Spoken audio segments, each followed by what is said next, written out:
Hello friends, study habit math channel में आप सभी का स्वागत है। आज जो टॉपिक करने जा रहे हैं वो होगा applications of speech recognization system. Last videos में हमने स्पीच रिकॉग्नाइजेशन क्या होता है, इसके एडवांटेजेस क्या हैं, कैसे ये वर्क करता है, कौन से अप्रोचेस को ये फॉलो करता है, ईच एंड एवरी पॉइंट्स को हमने डिस्कस किया है, वो भी वन बाय वन।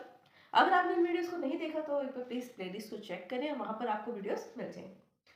तो आज का जो टॉपिक है वो है एप्लीकेशंस। एप्लीकेशंस क्या होती है?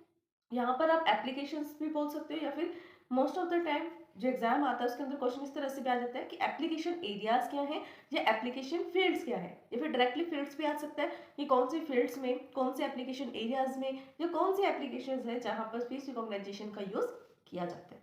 ठीक है, यूजर्स भी आपसे पूछ सकते हैं, तो आपको जितने भी टाइप से क्वेश्चन घुमा फिरा कर आए, आंसर आपको यही लिखना है जो आपको भी कराया जा रहा है। ठीक है, क्योंकि मीनिंग जो है सबका सेम है, कौन से एरिया में यूज होता है, कैसे यूज होता है, कहाँ पर यूज होता है, सब में आपको सेम आंसर लिखना है। तो फर्स्ट पॉइंट जो आता है वो आता है speech to text processing. Speech to text processing में क्या होगा? देखो, फर्स्ट लिखा है स्पीच। स्पीच मीन्स जो हम बोलेंगे, टेक्स्ट प्रोसेसिंग मीन्स टेक्स्ट जो लिखा हुआ हमें दिखेगा। इसका मीनिंग ये है कि जो हम बोलेंगे वो हमें टेक्स्ट की फॉर्म में लिखा हुआ दिखेगा। राइट, इतने समझ में आ रहा है? स्पीच टू टेक्स्ट, जो हम बोल रहे हैं, हमारी स्पीच है, कुछ भी हम वर्ड्स बोल रहे हैं, वो टेक्स्ट की फॉर्म में हमें दिखेंगे, प्रोसेस होकर, उसको बोलेंगे स्पीच टू टेक्स्ट प्रोसेसिंग। तो जो स्पीच रिकॉग्नाइजेशन प्रोग्राम है can be used and processes for the emails. यहाँ पर क्या है, कहाँ पर यूज किया जाता है ये? वर्ड प्रोसेसर्स और ईमेल्स में। वर्ड प्रोसेसर है, नोटपैड है, एमएस वर्ड है, एमएस पॉइंट है, एमएस पावर पॉइंट है, एमएस एक्सेल है, बहुत सारी ऐसी एप्लीकेशन है, माइक्रोसॉफ्ट की भी एप्लीकेशन है, गूगल है, यूट्यूब है, या बहुत से ऐसे एप्लीकेशन। अब तो मोस्ट ऑफ द एप्लीकेशन के अंदर ये फीचर आपको मिल जाते हैं माइक्रोफोन का। जैसे आप माइक्रोफोन ऑन करके उसके अंदर कुछ भी स्पीक करोगे, वो स्पीच आपके टेक्स्ट में कन्वर्ट होकर मिल जाएगी। गूगल ट्रांसलेटर भी इसके एक एग्जाम्पल हो सकते हैं। नेक्स्ट, सेकंड पॉइंट क्या है? Preparation of structured document. अब हम डॉक्यूमेंट को राइट कर रहे हैं, मोस्ट ऑफ द टाइम ये होता है कि हम नो स्पेस करना भूल जाते हैं, अलग अलग हेडिंग्स में, किसी भी इसमें स्ट्रक्चर्ड नहीं होता वो टेक्स्ट। कोई लेफ्ट साइड पे लिखा है, स्पेस जो हम पूरी सेंटेंस लिख रहे हैं, पूरी लाइन लिखी हुई है, उनके वर्ड्स के बीच में बहुत ज़्यादा डिफरेंस आ रहा है, किसी में ज़्यादा आ रहा है, किसी में कम आ रहा है, लाइन की इंडेंटेशन जो है वो सही नहीं है। तो ऐसा कुछ हो सकता है कि डॉक्यूमेंट स्ट्रक्चर्ड नहीं है। जैसे आप क्या करते हो, आपने वर्ड की एक फाइल बनाई, एमएस वर्ड में या कहीं पर भी वर्ड की फाइल बनाई, जैसे आप उस फाइल को ट्रांसफर करने की कोशिश करोगे व्हाट्सएप या किसी अनदर ऐप के थ्रू, तो मोस्ट ऑफ द टाइम पता है क्या होता है, उसकी फॉर्मेटिंग चेंज हो जाती है। ठीक है, आप ट्रांसफर कर रहे हो, किसके अंदर कर रहे हो?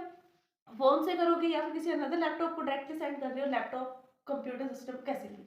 ठीक है, तो उसकी फॉर्मेटिंग चेंज हो जाती है by default. Most of the time ऐसा होता है कि फॉर्मेटिंग चेंज हो जाए, इसलिए इसका बेस्ट वे क्या होता है कि आप उसको पीडीएफ में कन्वर्ट करते हो। पीडीएफ की फॉर्मेटिंग चेंज नहीं होती है, लेकिन जो वर्ड की फाइल है उसकी फॉर्मेटिंग चेंज हो जाती है, और दूसरे जिसको आपने उसको शेयर किया है उसको वापस उसको स्ट्रक्चर करना पड़ता है। तो स्ट्रक्चरिंग का मीनिंग क्या है?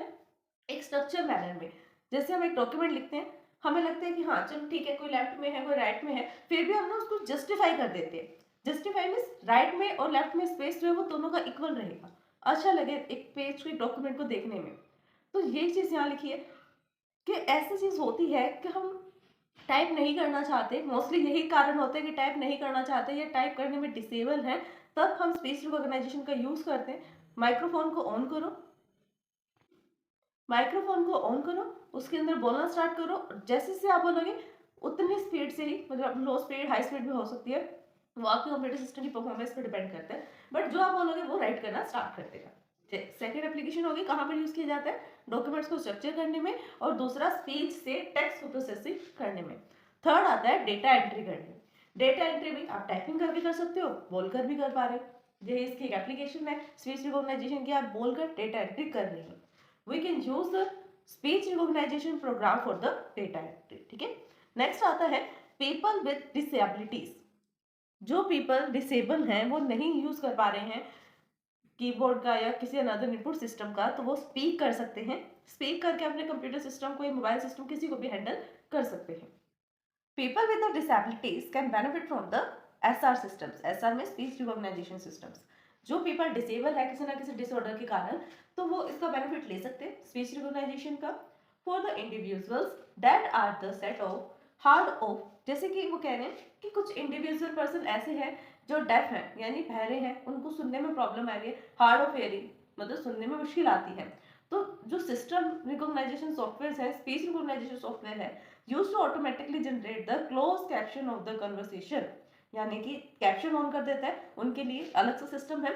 देखो अब जो लिख नहीं पा रहा वो बोल सकता है, देख भी सकता है, वो जो बोल रहा है क्या वही चीज सिस्टम पर आ रही है, वो देख रहा है, एनालाइज कर रहा है। बट कुछ ऐसे भी पर्सन है जो देख नहीं सकते, है ना, जो ब्लाइंड है, उनके लिए क्या सिस्टम हो सकता है, वो बोल भी सकते हैं, लिख भी सकते हैं, लिखने का तो है, वो लिख सकते हैं, पर बात किसकी बची है, डेफ, जो बहरे हैं, जिनको थोड़ा बहुत सुनने में प्रॉब्लम आती है, या उनकी वॉल्यूम के जो हेयरिंग लेवल है वो बहुत कम है, ठीक है, वो भी तो एक डिसऑर्डर है ना। तो उनकी हेल्प के लिए क्या किया गया, उनको ओनली सुनने में प्रॉब्लम है, देखने में या रिटर्न करने में प्रॉब्लम नहीं है, फिर भी वो लिख कर नहीं स्पीच रिकॉग्नाइजेशन का यूज करना चाहते हैं, तो क्या होगा, या फिर ये भी हो सकता है कि वो टाइप करेंगे, लिख तो सकते ही हैं, टाइप कर रहे हैं, और जो भी वो टाइप कर रहे हैं, प्रेस कर रहे हैं कीबोर्ड में से एक भी वर्ड को, वही वर्ड जो हमारा सिस्टम है वो स्पीक करेगा।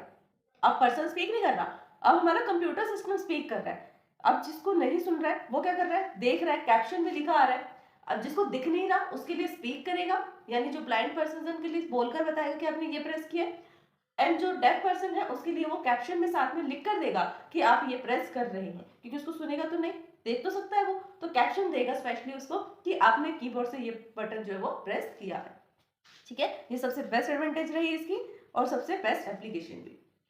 Automatically generate a closed caption of the conversation, जो भी कन्वर्सेशन हो रही है उसके अकॉर्डिंग वो ऑटोमेटिक कैप्शन दे देता है as discussion of the conference room, classroom, lecture sector. Education, education में तो most of the thing use होती है, कंप्यूटर सिस्टम की एप्लीकेशन आ जाए, आर्टिफिशियल इंटेलिजेंस की एप्लीकेशन आ जाए, किसी की भी चीज एप्लीकेशन आए, मोस्ट ऑफ द एजुकेशन में कहीं ना कहीं यूज होती है, चाहे वो मल्टीमीडिया की एप्लीकेशन भी क्यों ना। तो इसके अंदर हमें क्या लिखना है, for the language learning, suppose हम कुछ लैंग्वेज समझना चाहते हैं, कुछ लर्न करना चाहते हैं किसी लैंग्वेज को, सपोज करो एग्जाम्पल कि आपको फ्रेंच सीखनी है, तो आप क्या कर रहे हो, कैसे आप सिस्टम रिकॉग्नाइजेशन का यूज कर सकते हो। System recognization can be useful for the learning of the second language, एक लैंग्वेज आपको आती है, दूसरी आप सीखना चाहते हो, सपोज कि आपको इंग्लिश लैंग्वेज आती है, फ्रेंच आप सीखना चाहते हो, तो कैसे सीखोगे, स्पीच रिकॉग्नाइजेशन का यूज करके। क्यों, क्योंकि वो आपको स्पीच को टेक्स्ट में प्रोसेस करता है, तो टेक्स्ट को ट्रांसलेट भी तो करेगा ही ना, ट्रांसलेशन से आप सीख सकते हो। It can take proper pronunciation, वो आपको प्रॉपर प्रोनाउंसिएशन बताएगा कि इस वर्ड को कैसे बोला जाना चाहिए, क्या उसकी इंस्टेंट रहनी चाहिए, बोलने की तरीका क्या होना चाहिए पर्टिकुलर वर्ड को बोलने का। हम यहाँ पे टेक टेक बोल रही है, टीच बोल रहे हैं, तो ये इंग्लिश के वर्ड्स हैं, बट इसी को हम फ्रेंच में बोलेंगे तो किस प्रोनाउंसिएशन का हमें यूज करना पड़ेगा सेम वर्ड को बोलने के लिए, वो आपको करेक्ट प्रोनाउंसिएशन बताएगा, साथ में आपको ट्रांसलेट भी करके देगा अगर आपको कुछ नहीं समझ में आ रहा है। ठीक है, ट्रांसलेशन में भी इसका यूज होता है।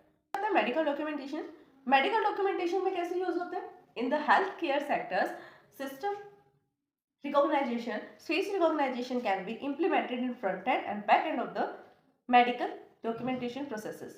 अब ये क्या कह रहे हैं, ये कह रहे हैं कि जो मेडिकल डॉक्यूमेंटेशन होते हैं, डॉक्यूमेंटेशन कहाँ बढ़ेंगे मेडिकल के, हॉस्पिटल्स में, तो हॉस्पिटल्स वाले सेक्टर में फ्रंट एंड बैक एंड पर कौन से मेडिकल की डॉक्यूमेंटेशन है उनको प्रोसेस करता है और इम्प्लीमेंट करता है। नेक्स्ट आता है हाई परफॉर्मेंस फाइटर एयरक्राफ्ट। ठीक है, यहाँ पर कैसे यूज किया जाता है, space recognization have been operated successfully in the fighter aircraft with the application including।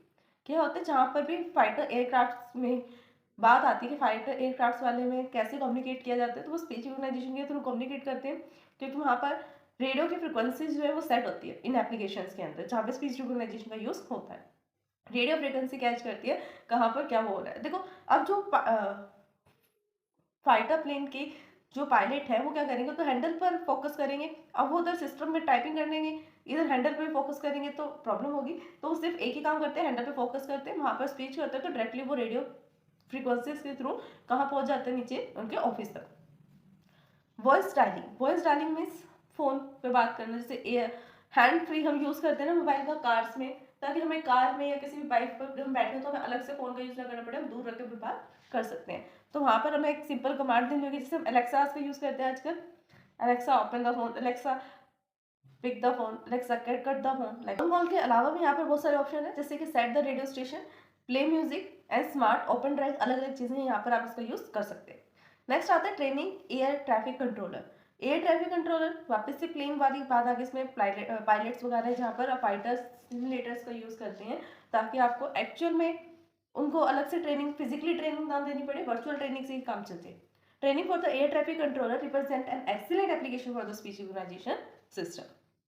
तो सर सही था आज का टॉपिक। आज हमने डिस्कस किया what are the application of the speech recognition system. अगर फिर भी इस वीडियो को समझने में आपको कोई भी डाउट आते हैं देन आप हमें कमेंट कर सकते हैं। वीडियोस को लाइक शेयर सब्सक्राइब करना, कमेंट करना ना भूलें। Thanks for watching my video.